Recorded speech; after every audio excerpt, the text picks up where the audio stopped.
Greetings, lads and lasses. My name is Aubrey Murphy, and this evening I will be sharing my opinions and analysis of the film Braveheart with you. Um, for starters, as a little background, Braveheart is a film directed by Mel Gibson in order to tell the story of Scottish freedom fighter William Wallace.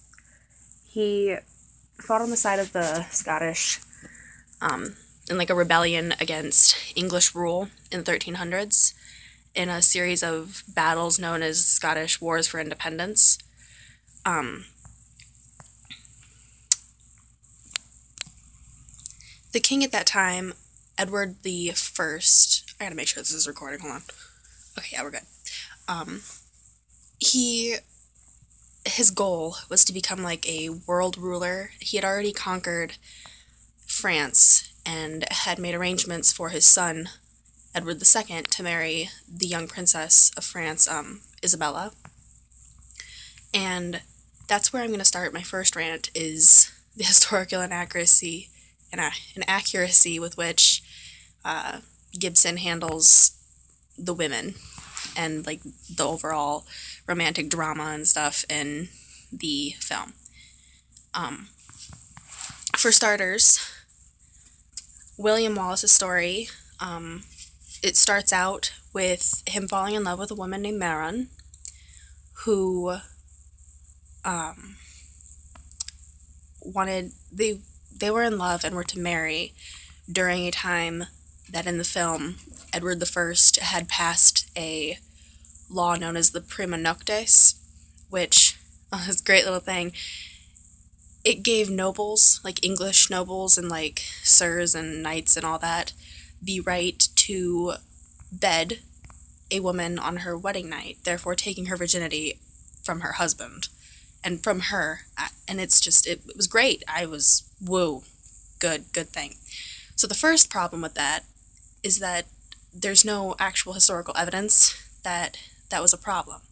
So the whole driving force behind the William Wallace as portrayed in the movie was the fact that his wife was killed because they married in secret and therefore took away the right of prima noctis from the generals and soldiers of the village that were occupying. However, since that wasn't a problem, that's the first loophole in the historical accuracy of the storyline.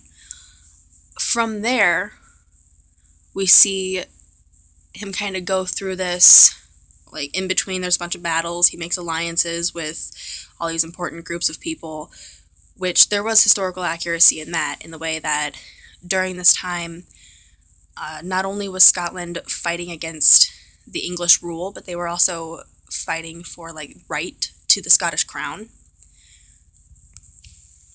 However, this very big problem within Scotland at the time was just barely touched on in the film after Wallace was knighted. They're in this meeting hall, and the Barials and all these Scottish names that I should be able to pronounce, but I can't. I'm such a disgrace to my heritage. Where they were trying to figure out his politics, and they were well, it doesn't matter because the people follow him. And it's a story of great martyrdom and just, manpower. Another little minor detail that bothered me a lot in the in the film were the costumings and the uniformity of both sides. You've got the British, the English, the whatever they're referred to at this time. They're wearing all these red coats of arms. They're all the same one. Whereas historically speaking, it was still at that time where knights would wear the crest of their family and armor or whatever. They'd all have their individual thing going on. So there wasn't an actual uniform among their leagues or their forces. Yeah, because I'm not a military person. I don't know terminology. But there was a big plot point, because there's very little plot in Braveheart, which was incredibly painful because it's a 2 6-hour, 54-minute film. And very little plot. However, one of the big plot points was that Wallace and his men, after the death of his wife, broke into... It wasn't Lanark, I don't think. It was it may have been Lanark. I know that historically speaking, the first, the kickoff of the rebellion was Wallace and a group of men breaking into Lanark, a stronghold of the English army, and killing the sheriff of that place. So it very well may have been Lanark. Anyway, they walked in and they were wearing this, they did a Trojan horse thing where they came in wearing the uniforms of the English forces, and I was like, it shouldn't have been that easy, and historically speaking, it probably was not that easy because they did not have all of those uniforms in which they could do the whole swap it out, look like the enemy thing. So I'm not sure why that bothered me so much, but it did. Along with the fashions, the kilt thing. As great as it was to watch Mel Gibson run around with bare arms in a kilt, not accurate. First of all, there's a lot of background on William Wallace claiming that he was not in fact a Highlander, but he came from the lower lands. And so it wasn't until... I should really have that year memorized, but it's in my research that I have a link to, where it wasn't until years later that they came up with the quilts, the kilted patterns of plaid and stuff. That wasn't uniform yet. So the dress of the Scottish soldiers would have been just basically tans and very not so bright or uniform colors. However, for dramatic purposes, it made it very easy as a viewer to keep track of the two different sides and who was dying and who was on our side, who were the good guys, who were the bad guys. So I think that was definitely a dramatic cinematography choice that Mel Gibson made. Throughout the movie, we also get to see a lot of interaction between William Wallace and Robert the Bruce, who was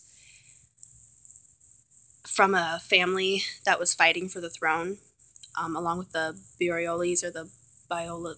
Starts with a B. I suck. But he went through this eternal conflict during the movie where his father, a leprous old man who really didn't have a name, wanted him to pledge allegiance to the English king in order to guarantee his throne, because that's how it was determined. They would, historically speaking, they would go to the king, King Edward I, and ask him for his blessing in their attainment of the crown, of the Scottish crown. So they're all in this kind of struggle between themselves and each other, I don't know who deserves the crown and blah blah blah. And Robert the Bruce was one of the people fighting for it. So you see this little side plot about how he's fighting with whether or not he should betray Wallace or if he should stay on his side. And there are many sources that claim that he never really betrayed William Wallace, because in the movie, he was one of the people that Wallace made an alliance with, along with the Linnaeus and Mornays and Lancasters and all that fun Scottish names all over.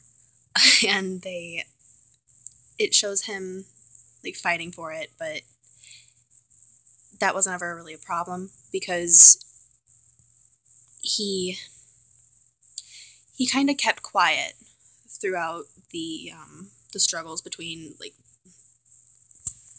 the rebellion first took place. He kind of kept quiet, and then it wasn't until later on that he came out with his support of Wallace. And so at the end of the film, you get this last little scene where he's yeah, I'm gonna take my crown and be a little wuss, and yeah, Wallace died for this country, and I'm just gonna go kiss this guy's butt in order to get my crown. And then he's walking up there, and then all of a sudden he turns around and he's you know what? Forget that. Fight with me. we're gonna take them on. And I'm like, you're a little late now. But that was just for, again, dramatic tension. Therefore, from a historical point of view, and from someone who did a lot of research on the topic, which, since I'm really bad at making videos, it probably doesn't seem like I have, but I've sent a lot of links. Like, there's a lot of stuff that I have actually read in depth. So many articles. The film lacked in a lot of places. However, as a film fan, it's bloody awesome. Emphasis on bloody. I mean, Braveheart has won a lot of awards as far as, like, graphics and effects goes. The battle scenes were great. Like, there's a quote on my blog about the like a review saying about how it lacked a lot due to the unnecessary romance of it and all the lack of plot, but the battle scenes were great. So if you're into watching a guy get stabbed straight in the face and just yeah, go for it. It's great. And as far as the romance goes, though, while I sat there, I asked the dark spirits to come down and unsex me there. My feminine, it was awesome. It was so cute. Little love scene. At the beginning, his father died, and there's a funeral scene where Marin, as a little girl, brings him this purple flower, and it's just oh, yeah, that's cute. And then on their wedding day, he gives her this little handkerchief that has the flower in it. It's just oh my gosh. I don't know. They have a really flirty romance, a romantic horseback ride on the first date, throwing rocks at her window, hits her in the face with a rock. My kind of romance, you know. But yes, as far as historically accurate goes, if you are a history buff and are going to nitpick every little error, it's not really the movie for you. However, if you're in it for the entertainment, the violent, bloody scenes, and the cute little romantic side plots, I highly recommend it. So in closing, William Wallace, as portrayed by Mel Gibson, died a tortured martyr, and his last words being "freedom." Really, that was actually excruciatingly it, and seeing all the looks on everybody's faces. It's a great story of perseverance and suffering, and it's beautifully made, historically inaccurate, but beautifully made. So in closing, the last thought I leave you with is Alba Gubra, which, for you non-Gaelic speakers, means Scotland forever. Yes. Get it, Mel Gibson.